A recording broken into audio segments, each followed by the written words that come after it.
and welcome to episode 50 of the Cherry Bakewell Diaries. Today we're going to be doing tear and share cheese topped rolls. They're all made in a tin together, they all stick together, and then when you pull them apart they're all nice and soft and gooey, so they're really tasty. So I'll go and get everything ready and I'll see you in a minute. So I'm going to make mine in my stand mixer because it's easier, but if you haven't got a stand mixer you can do it by hand. So you literally just put everything in the bowl, bring it together into form a dough, and then you knead it for 10 minutes. But I'm going to do mine in my stand mixer today. So we've got 500 grams of strong white bread flour. To that I'm going to add 1 sachet of easy action dried yeast. Just go straight into the bowl. Give that a stir around. And then we're going to add a pinch of sugar, just a pinch. Now I've got caster sugar, but you can use granulated sugar if you want to, just a pinch. That's to activate the yeast and help that to work. And then we add a teaspoon of salt. That goes in. Stir everything together. Now I've also got some olive oil, some good quality olive oil, and we need 2 tablespoons. Now what I've got some tepid water. You need 350 mils of tepid water. When I'm going to say tepid, it needs to be the same temperature as your skin. So when you put your fingers in, it should be the same temperature. So to that, we're going to add our olive oil. Just add it straight into the water.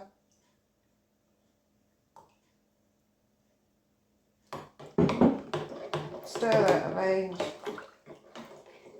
and then we add that to our flour, and then literally that is just mixed on the stand mixer, or you can do it by hand. So come back in a minute and I'll show you the next stage. Okay, so our dough's had 10 minutes. So all you do is you just literally add a little sprinkling of flour and just bring it together into a nice ball like that. So there's our dough, lovely soft dough. So we leave that in a bowl, in the bowl that you've mixed it in, and we cover that with cling film. Now the idea with this is you've got to keep it as warm as possible. So if you've got an airing cupboard, that's really good, or in a warm room somewhere.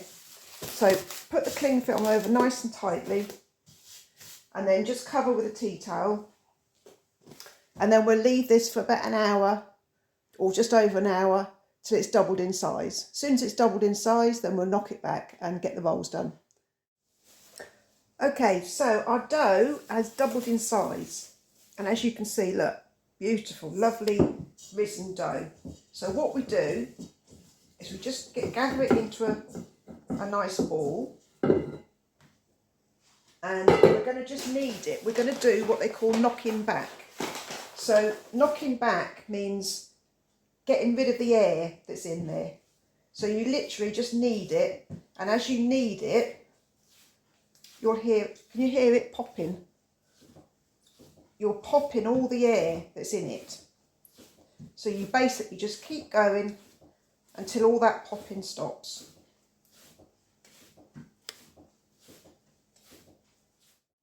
Okay, so we've knocked it back, we've knocked all the air out. So what we need to do now is to divide it into 12 pieces.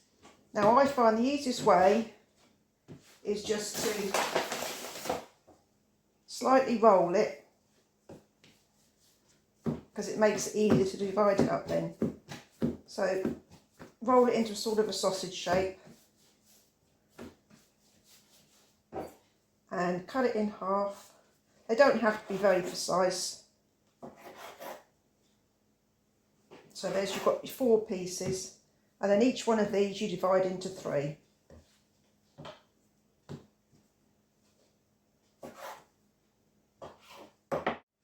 Okay, so we've got 12 pieces roughly the same size, and what I've started doing is just forming them into a bowl. So just knead them into a ball, sorry, not a bowl. Just knead it slightly into a little ball, and then until they're a nice sort of round shape like that. So you just bring the edges into the centre and form it into a little ball. So we do this with all the pieces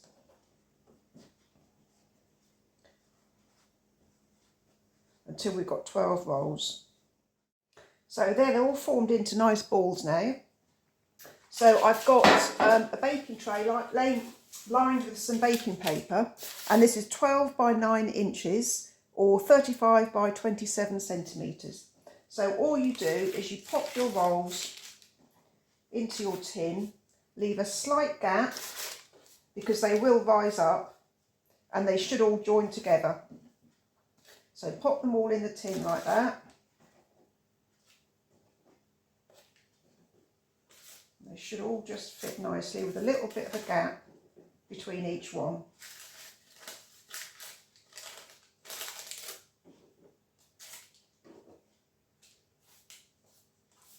And then what will happen is when they go to rise, now these will rise for 30 minutes. What I'm going to do is cover them with a tea towel, a damp tea towel, and let them rise for another 30 minutes. When they're all starting to join together, that's the time to put them in the oven. So I'll get these risen for the second time and then I'll show you the next bit.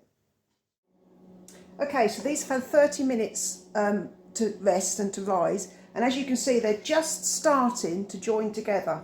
So when they're at that stage, then they go into the oven. So what I'm going to do is just literally drizzle them with a little olive oil, just a little bit of olive oil, just to keep them moist.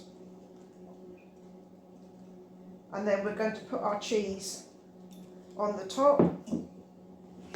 Now I've got 100 grams of cheese here. You put on as much or as little as you want.